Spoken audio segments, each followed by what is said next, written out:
नमस्कार. Cricket world कपची final match, IPLच्या मोठ्या matches आणि फायनल मॅच, कॉमनवेल्थ गेम जसे मोठे मेगा इव्हेंट्स आणि यांच्या सेंटरमध्ये एकच नाव अहमदाबाद. पण प्रश्न हा आहे की ही फक्त एक शहराची डेव्हलपमेंट आहे की यामागे आहे कुठली पॉलिटिक्स आणि पॉवरची स्टोरी.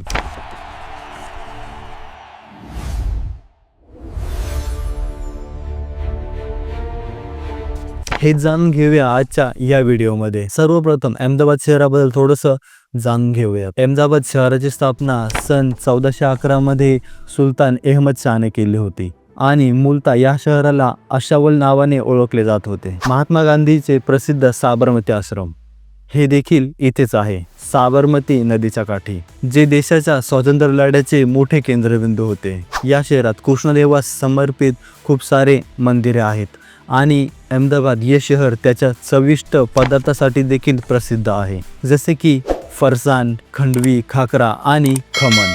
इथल्या मजबूत कापड उद्योगामुळे या शहराला भारताचे मँचेस्टर म्हणून उपनाम दिले गेले आहे. त्याचबरोबर heritage city, night city, financial capital of western India, twin city of Gandhinagar आणि बोस्टन ऑफ इंडिया म्हणून देखील ओळखले जाते. आणि या सर्व स्पेशालिटी बरोबर अहमदाबाद आता फक्त एक शहर नाही राहिलेलं, हे बनले आहे देशाचे नवीन sporting capital. Narendra Modi stadium, जगातील सर्वात मोठे क्रिकेट स्टेडियम. 2023 वर्ल्ड कपचा ओपनिंग सामना, 2023 वर्ल्ड कपचा फायनल सामना आणि स्टेडियम झाल्यानंतरचे IPLचे सर्व मोठे सामने आणि आता कॉमनवेल्थ गेम 2030.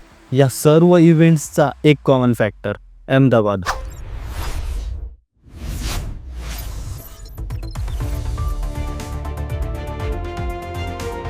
हा फक्त कोइन्सिडन्स आहे? याच प्रश्नाचे उत्तर शोधताना हा टॉपिक बनतो थोडासा सेन्सिटिव्ह. सर्वांनाच माहीत आहे अहमदाबाद गुजरातमध्ये आहे आणि गुजरात हा BJPचा स्ट्रॉंग पॉलिटिकल बेस मानला जातो आणि इथूनच आत्ताचे सत्तेत असलेले प्राईम मिनिस्टर आणि बरेचसे मोठे नेते आलेत. आणि याच कारणामुळे काही जर्नलिस्ट आणि ॲनालिस्ट मानतात की जेव्हा जागतिक लेवलचे इव्हेंट्स असतात तेव्हाच पॉलिटिकल ब्रँडिंग आणि नॅशनल इमेज बिल्डिंगचे मोठे नावे जोडले जातात. आणि सर्वांनाच माहिती आहे BJP पॉलिटिकल ब्रँडिंगसाठी काहीही करू शकते. पण आमचं म्हणणं हे नाही सर्वच मोठे इव्हेंट अहमदाबादला होतात म्हणून ते चुकीचे आहेत. पण तुम्ही स्वतः बारकाईने विचार करा आणि यावर प्रकाश टाका. यांचा विचार केल्यानंतर आपल्यासमोर हा प्रश्न नेहमीच उभा राहतो, अहमदाबादच का?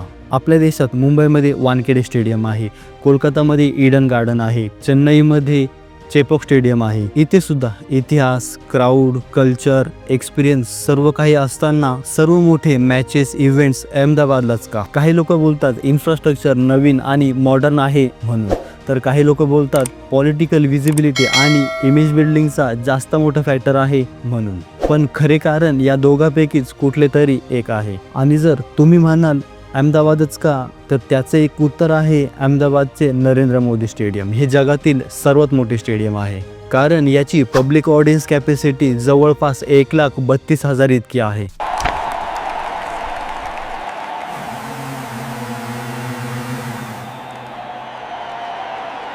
त्याचबरोबर मुंबईच्या वानखेडेची 33,000 तर कोलकात्याच्या ईडन गार्डनची 66,000 पब्लिक ऑडियन्स इतकी कॅपॅसिटी आहे. आणि अलीकडं तर सर्वच खेळ हे बिझनेस झाले आहे आणि बिझनेस आला तिथे प्रॉफिट आणि लॉस हे दोन्ही आलेच. BCCI आणि ICCच्या दृष्टीने पाहिले तर जितका जास्त मोठं स्टेडियम तितके जास्त क्राऊड, जितका जास्त क्राऊड तितकी जास्त तिकीट सेल होणार आणि जितके जास्त तिकीट सेल होणार तितका रेव्हेन्यू आणि तितका प्रॉफिट.